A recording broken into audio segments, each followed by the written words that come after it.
Welcome to another Ask Anything segment, and today's question is, are Christians supposed to always be happy? That's a really good question because I used to think so. But this question makes an interesting assumption. The assumption is that happiness is the ultimate goal of life. But is that true? Well, in Deuteronomy 6:5, it says, love the Lord your God with all your heart, with all your soul, with all your strength. And Jesus said that this was the greatest commandment. So the ultimate goal of life is to love God, not necessarily be happy. Well, why? Well, because God is our Creator and He's also our Savior. And His goal for us is to be whole. Now, the byproduct can be joy, but that's not the target.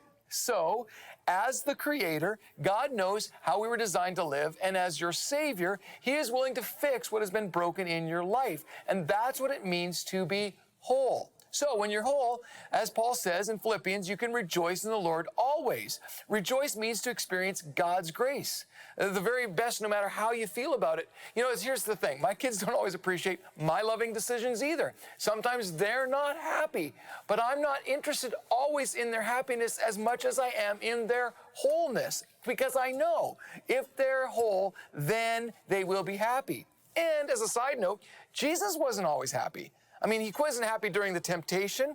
He wasn't happy probably when He rebuked His best friend Peter. I know He wasn't happy in the Garden of Gethsemane before He faced the cross, but He was whole. Remember, that's the goal, wholeness over happiness. Why? Well, because He knew who He was and what He was called to do, and that brought Him joy. That's why in Hebrews 12:2 it says, for the joy set before Him, He endured the cross.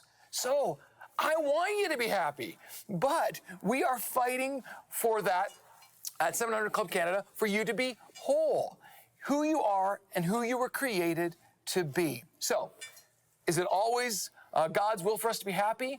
Well, He'd love that, but He's more important in you being whole. And when you are whole, then you will be happy. That's my answer.